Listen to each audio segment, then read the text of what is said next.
Today, Open Source Security is talking to Alan Pope, the director of DevRel at Anchor. I work at Anchor. Alan works at Anchor. I'm very excited to talk to Alan today. So, hello, Alan. It's a bit weird, isn't it? I don't know. Maybe. It's weird if you make it weird, I guess. But, okay. All right. Let's try. So tell us about yourself, Alan. I'm a 1972 vintage human male, and I've worked in open source for nearly 20 years. I volunteered for various open source projects and then got hired by Canonical to work on Ubuntu, and that really kickstarted my open source journey.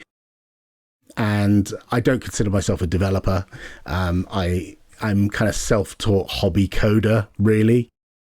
And I landed at Anchor about a year ago doing DevRel on the open source tools within the team. Yeah, which is why you're here, because what are the open source tools we're going to talk about today, Alan? Oh, there's so many. So the two that we always talk about is Syft and Grype. And that, if you're Googling it now, it's SYFT and GRYPE. And Syft is an SBOM generator. It's the best SBOM generator. That's right. Yeah, and Grype is a vulnerability scanner, and so you can feed you could feed Syft a container or a directory, and it will grub around inside and try and figure out what's inside to build a list of packages, a list of software that's inside that asset, and turn it into a document, and that document is either in usually SPDX or CycloneDX format, usually a JSON file, and you stash it away. And then you can feed that SBOM into Grype, and Grype will tell you if there are any known vulnerabilities in any of those software packages that have been identified. That's like the basic workflow of Syft and Grype. But there's an extra friend over on the side, which is Grant, and Grant can tell you all the licenses for all the packages in the container that you scanned. And that's useful if maybe your organization has an aversion to certain licenses, maybe like GPL3, in which case you could integrate all of these tools together as part of your developer workflow and block the ability for developers to use GPL3 licensed tools and block containers from being published that have known vulnerabilities in them, that kind of stuff. That's right. That's right. And I'll add the license angle. I know it's easy to say, oh, no GPL and things like that. But one of the angles I've seen a lot is just in various commercial engagements we had the customers or prospects at the time saying, give us a list of all your open source and all the licenses. They didn't care if it had GPL. They just wanted to know. And so that's like, and obviously for us, it took me 10 seconds to make that list and we're good. Of course. But that's very common in mergers and acquisitions. They want to know, like, I'm buying this organization. I want to know exactly what's in there that's going to bite me later on, that I'm going to need to, remediate. So I don't want any surprises. And so having tools like this, and there are plenty of other tools, both open source and proprietary, that can do this kind of audit. But it's really nice to have the Apache licensed Syft, Grype, and Grant, because you can use them because they're freely licensed and easy to get hold of. You can build them yourself, you can contribute to them, but also you can integrate Syft into your own product or your own tooling, because Syft is not just a command line tool, it's a library. It's written in Go. All three of them are written in Go, and Syft is actually baked into Grype. So you could bake Syft into your tool, and many people have. There are plenty of great tools that underneath the covers there's a bit of Syft, which is lovely to see, because that's why you make stuff open source, is so that people will contribute to it, but also so people will use it. That's right. Okay, so let's talk about that, because I want to talk about SBOMs and vulnerabilities and all that, but let's deviate for a moment. And one of the questions I always get is, why are you just giving this tool away for free? Because it seems really useful. And so you talk about people using it, people contributing to it. So like Alan Pope, the open source activist that you've been for all these years, like why do you see value in taking this sort of development approach? I think from personal experience, I value the contributions I get from other people. And that's not necessarily code contributions. That can just be feedback. That can be, oh, it doesn't work on this platform, or it doesn't work in this situation or with this combination. And that's interesting to me because I like users, consumers of the stuff I make, to be happy and for the stuff to work. And I don't like the idea that it doesn't work. And so like there's a little thing inside me that just wants it to be better. And if someone's willing to contribute their experience of QA, or they want to contribute patches, then both of those are great. And so that's part of it. I also think ethically it's the right thing to do, because I'm not going to be on this planet forever, and I think it's good for me to leave a legacy. And if that legacy is a few Python scripts or a little bit of Go here and there, so be it, right? You know, I've got kids and cats and, you know, all that kind of stuff, but I'd like to leave a little bit of a footprint behind. And I think my little contribution to humankind is you know, a little bit of source code here and there. From an organization point of view, it's also very important for us because we're just not big enough to cover every possible scope that these tools could be used in. And so it just makes total sense for us to work together as a community on a tool that does something that many people need. Building SBOMs is a thing, it turns out, in the modern age, is something a lot of people need. And so we want a really good, high quality, reliable, up-to-date and secure SBOM generator, and we also want a vulnerability scanner that's got up-to-date data and is easily deployed on air-gapped systems, and you know is not going to send your company data off-site, and it's not going to leak company secrets to us. And so making it open source just makes sense because you can trust it, because you can build it and you can look at the source code. You don't have to use our binary builds. You don't even have to use our vulnerability database. You can build the whole lot from scratch and never have any communication with us. And that's fine. That's what the license allows. But if you did want to file an issue, or you did want to contribute some code, that's great too.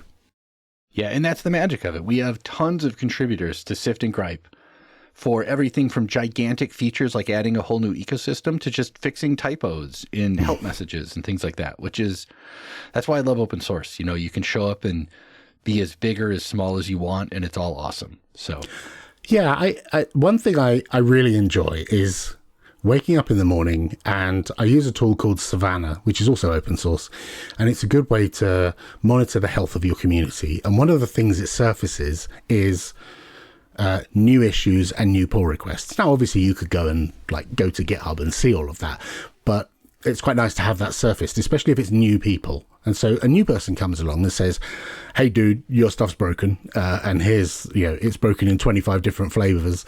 And, it, you know, I would like it to be fixed is the essence of what an issue is.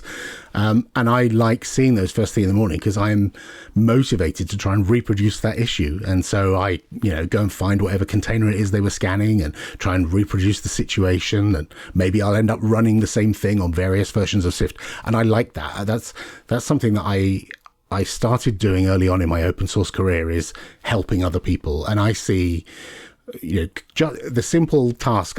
I'm not really a developer, but I'm an enthusiastic coder, shall we say, and I can throw a demo together and I can throw the reproduction steps together in order to confirm. And if that alleviates some of the workload from the actual developers who've got plenty of other things to do, and they can go to an issue when they wake up because they're in a different time zone and they see, oh, Alan's reproduced this, chances are this probably is actually an issue.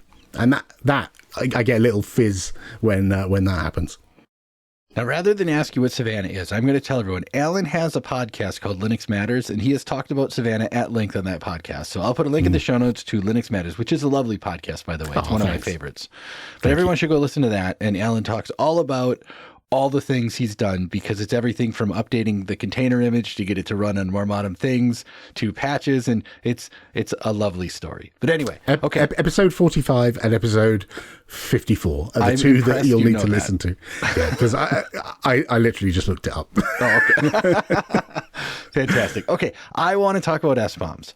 So we're going to focus for like Syft and Grype are kind of the two things I had in mind. I love Grant as well, but let's start at SBOMs. We can spend probably multiple episodes in the future on just licensing itself, because that's a whole can of worms in its own. But let's talk about the idea of like, we have a scanner, we have to extract the package information, which sounds like it should be easy, but it's not.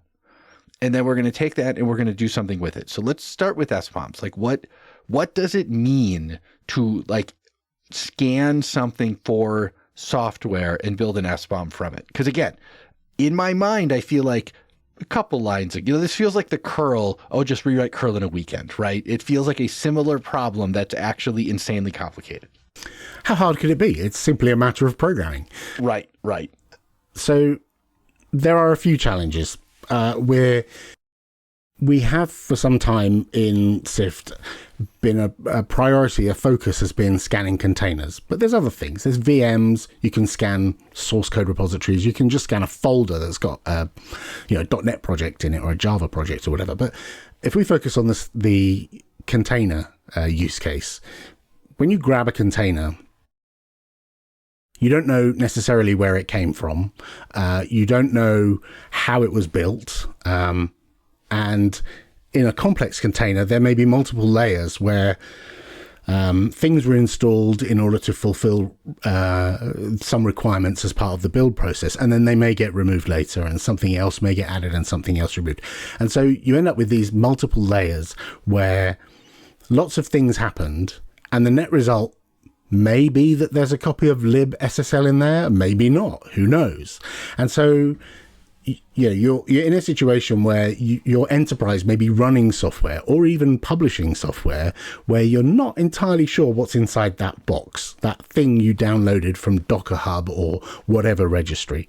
And so what Syft tries to do is introspect that container, gets the container, introspect that container using a library called Stereoscope, which is also open source and also in the Anchor GitHub repo. And it can kind of grub around and look for telltale signs of certain styles of packages, operating systems, and libraries. So when it's finished scanning, which may take some time because there might be a lot in the container, and generating an SBOM is quite a computationally hard thing to do, especially if in a multi-layer container that's very large. Some modern like LLMs are huge. That takes a while. And so it then has to catalog it all and spit it out in a enormous JSON blob. It's challenging because we don't know what's inside the container, and in Syft, we don't execute tools. So we don't run, RPM minus Q or dpackage minus L because we don't trust them. And so Syft reads from the file system and tries to fingerprint things to figure out what they are, rather than executing tools that you would think, just run dpackage minus L and you'll find out. Well, part of the problem there is, as part of the cleanup of the container before it gets published, they delete the RPM database or the dpackage database. And so you can't run those commands because the database is gone. And so you have to look for other signs, other markers, other fingerprints that those things are there.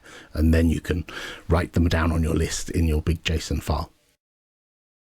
One of my favorite examples is like when Java, like a jar includes like Node.js in it, because it's, creating the web interface that people are using, and that kind of stuff. Just like, it's bananas how some of this stuff gets packaged up, and it is so complicated and so ridiculous.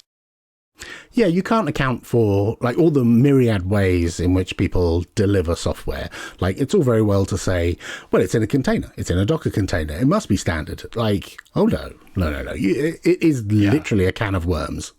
Yeah, I know. And even in like the Linux distribution world, where it feels like we've solved this problem, it is incredibly complicated, where you might have a Debian package that has like binaries, and in fact, they all do. The Python packages often contain binaries inside of them, which is fine.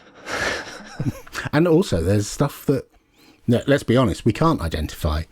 So for example, if you grab a container, a modern container, it might have a very bespoke version of Python in there. And it may have been built by the vendor of that container, and it may have lots of libraries in there. And we can hazard a guess, like we might be able to see that the path is user local bin, Python 3 or something. And we might be able to see the site packages directory and see some libraries under there. But we can't be 100% sure where that came from. And that can be a challenge. So it's not that we can identify every single thing in every container. We're not there yet. There are certain things that we haven't yet identified or haven't got a good way to identify, but we'll get there.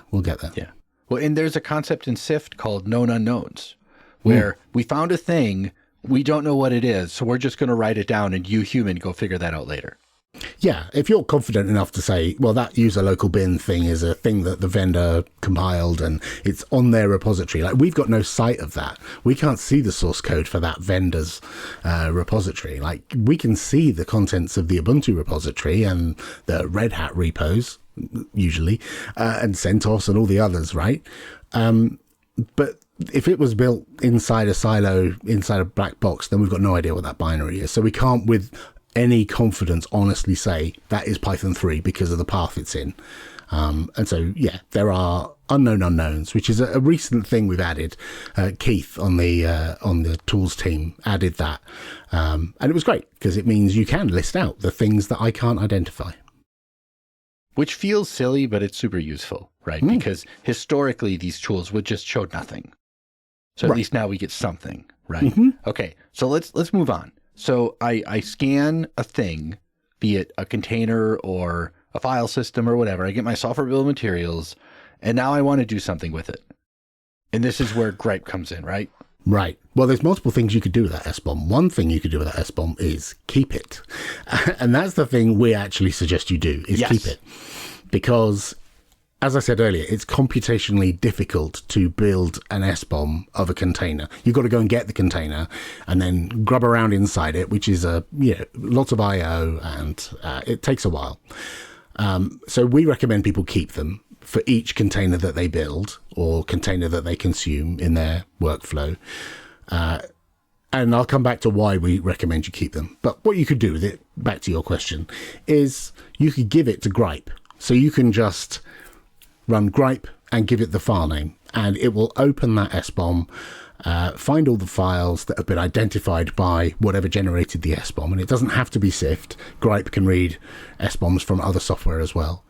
And Grype has a database which is kept on the local machine and downloaded whenever Grype detects that there is a new database available. It goes and checks online to see if there's a new database available. We publish that database, and that database is an amalgam of lots of data, vulnerability feed data from lots of different places. So Red Hat, Ubuntu, Microsoft, GitHub, lots of places, NVD, and we pull that data in, and it's built into a database that we publish once a day, every day. You don't have to use that. You can build your own database, and some people do. But by default, Grype will go and get that database and then compare the list of all the packages and all the version numbers that's listed in the SBOM with what it says in the database, and it will tell you if there are any vulnerabilities. So that's like the super easy thing you can do with an SBOM, is give it to a vulnerability scanner. And I think to date, that has been, we'll say, the most common use case. And there are other things. I love the keep it, because that feels silly. But here's the thing. If you scan a container, or rather, I guess if you build a container and you need to keep it, a container could be multi-gigabytes. It can be very large. An SBOM is a small JSON document. We know how to store and search small JSON documents. Like, that's something we're actually really good at now in tech. What we're not really good at is storing multi-gigabyte container images for multiple years in a way that's going to be useful or searchable at some point in the future.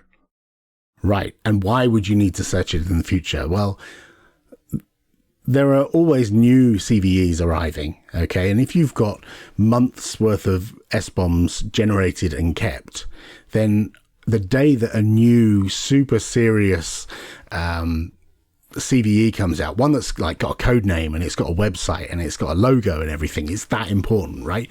When one of those comes out, you can run Grype against all of those SBOMs and not only see if you're affected now with the builds that you've just done, but you can go back and say, well, were we affected yesterday? Was this in a library, or were we pulling in this dependency that has this CVE, which has this vulnerability?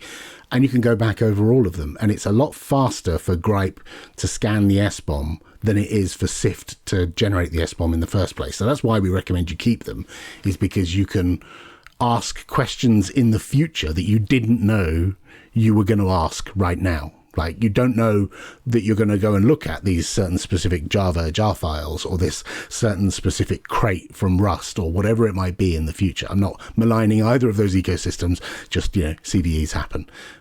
But I think that's the key message, is you keep the SBOM, and then in the future, you've got a question that you didn't know you needed to ask, and you can retrospectively look back through all those SBOMs and say, okay, this is the date when we first shipped a container or we first consumed a container that contained that vulnerability. You can actually confidently answer that question. Yep. I mean, I know we beat on it all the time in the world of security, but like Log4Shell is kind of the poster child for this, where like Alan and I work at Anchor. We had a customer running Anchor Enterprise. They had scanned all of their containers, and picking up Log4Shell is something Syft is actually really good at, because it'll like go layers down into jar files and like it would find it. We tried to hide it just to make sure our bases were covered. We couldn't. Like it did it right. Anyway, we had a customer that basically just ran a database query and was like, these are all the containers, past, present, and well, not future, but that have had Log4j in them. Here, IT, go figure this out. Right. And in a couple of minutes, they knew what they were doing. And then I remember I talked to a financial institution that was like, in 3 months, we think we might know where Log4j is today. I'm like, what? Wow. Like that's just like 3 months to start remediating, not 3 months to solve it. And he's like, this person was like, it's going to take us years to get through this. Yeah, it's like the old Chinese proverb about, when's a good time to plant a tree? A good time was 100 years ago. The second best time is now. When's the best time to start keeping SBOMs? Like now. Like if you aren't already, you should start right now. Especially if you're a software developer or you're an enterprise that's consuming code that's generated by other people or even your own people. You want to generate those SBOMs and stash them away somewhere so that you can answer those questions in the future.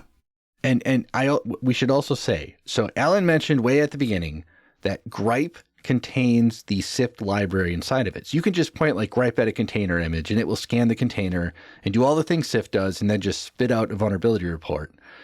But it might take a minute to scan a container. It probably won't, because it's actually pretty quick usually, versus it'll take like literally milliseconds to scan an SBOM.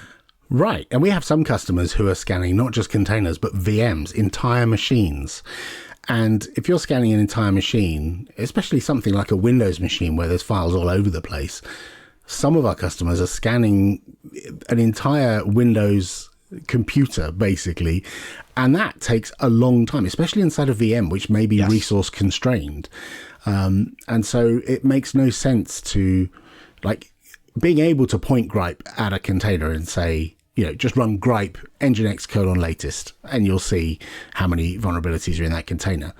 But you haven't set yourself up for success in the future. Is what happens when you do that is, okay, right now, I now know that container is clean or dirty or has vulnerabilities or not. But that doesn't help me in the future. And you always want to look back and thank, your past self for making that investment that helped you in the future. I rarely thank my past self, but I hate that guy. But anyway, yes. And so you mentioned it can take a long time to scan VMs. So there's a webinar I'm doing tomorrow, which from the tomorrow in the context of the day Alan and I are speaking, which this will come out after the webinar has happened. So it's fine. Don't worry about Time that. is very difficult, isn't it? It's all timey-wimey, isn't it? Wibbly wobbly. But so that's everyone should go watch Doctor Who if you haven't. But anyway, so one of the things I've done is I'm talking about the TJ Actions changed file GitHub action that had a backdoor recently. And so one of the things I thought was, what is in those GitHub action runners? And I made Syft scan / on the runner to see what's in it. It took an hour for the scan to complete, and it is gigantic. It is unbelievable how much crap is in it. But this is what GitHub did this on purpose. Don't take this as a bash of GitHub. Like, they clearly explain that in these runners, there are like 6 versions of Python on purpose because they want you to have them all. But the point being, yes, it takes a very long time to scan like a virtual machine. So once it's done, I have it forever, right? I don't have to scan it again. I don't want to scan it again because it takes too long. Yeah, recently we had an issue filed against Syft that said, it takes too long to scan a VM, and it's partly because of the way Syft is designed. In that, if we don't identify a particular file, we end up globbing through the entire file system, which is time consuming, intensive, lots of I/O, but also, if there are a lot of files, then Syft will build this structure in memory before it gets to write it out as a JSON file, and keeping that in memory while it's scanning on a VM, which may have a limited amount of memory, sometimes Syft would crash. And I thought, while the guys are noodling a good solution to that, and they have some ideas for good solutions, but there's more issues than there are hours in the day.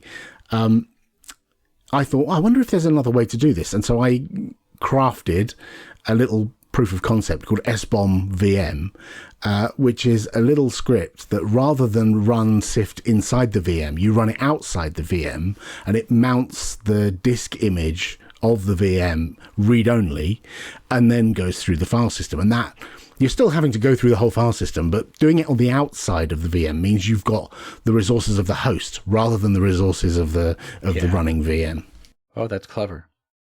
Thanks. Nice. And so, using scripts or, innovative tools, you can work around these kind of issues, but it is a challenge, especially for a very large VM or a large container to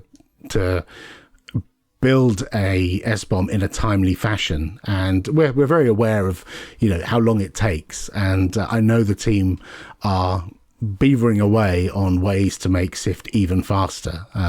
It's wonderful to see when it does get faster. I benchmark it all the time. And when I see a release get faster, I congratulate the team on great work done, or say thanks to the Go developers who happen to make Go 1.24 a lot faster at doing particular map operations, which we use a lot of in Syft. Like, that just made it faster straight away. Just by building our tools with a newer version of Go, we got faster. And that, going back to one of your earlier questions, is part of the beauty of open source. We can go and see what they did and see how it got faster and understand better how to use those features of Go so that our tools can get faster. And you can only do that because all of those tools are open source. Yeah, for sure. I love it. Everyone works together, and we all get to stand on the shoulders of giants. So, yep. Okay, Alan, while I could talk to you for hours and hours, I'm not going to, because I know that you and I both have things to do. But I want to end with, just for anyone listening and kind of is interested in learning more, or kind of what are the next steps or anything like that. Like, I'll give you the floor for a little bit to just tell us like what to do, what's next, how can we get involved, how can we run the tools, all those sort of things. So I guess there's various audiences, and if you're a software developer, I would urge you to ship SBOMs with your software. So if you're publishing something on GitHub, use one of our GitHub actions. We've got one called Scan Action, which looks for vulnerabilities, and one called SBOM Action, which builds the SBOM. So if you want to attest that your software that you're shipping is as clean as you can get it, you could ship both a vulnerability report and the SBOM to allow other people to generate vulnerability reports. So that's, developers just use the tools. I would also encourage people to use tools if they're in some ecosystem that maybe we don't support. If you're a developer within a particular ecosystem that we don't support very well, I would urge you, if you're a Go developer, to contribute, because, just like only you can you can prevent forest fires, only you can help us fix this thing because it's open source. And if you know how to do this, then we'd welcome the contributions. And we do thoroughly enjoy getting contributions from other people because everyone benefits. So yeah, if you're a Go developer and you're competent at creating patches for a system which we don't cover yet, then that would be awesome. But also tell your friends about how wonderful Syft and Grype are, because hearing it from other people, we do. Like Josh and I both get told by people at events, in person and online, hey, Syft and Grype, they're really cool. We really like them. We use them. And that's really lovely to hear. And we always pass that on to the developers and let them know, because they appreciate that. Because, they've got them locked in a basement doing development on Syft and Grype, and they don't get out much. And so we have to tell them when these things happen. That's right. Yeah. So that's what I would say. If you want to know more, go to anchor.com/open source and you'll find all the details there. And I'll put links in the show notes for anyone interested. And yes, and I will say, just as a consumer of many tools, Syft and Grype are a delight to use. They are very easy. They're shockingly easy and shockingly good for how easy they are. Usually when tools are easy, especially in the open source world, it often means they kind of suck. Yeah, and time. Also, no, you don't have to register. You don't have to give us your inside leg measurement. You don't have to get an API key or anything like that. No data will leave your system. All that will happen is Syft will generate an SBOM and Grype will look for vulnerabilities. It'll download a database and look for vulnerabilities. That's what they do, and they're really good at it. Indeed. All right, Alan, this was fun, man. Thank you much. Yeah, thanks for having me on. It's good fun. Yeah, until next time. See ya.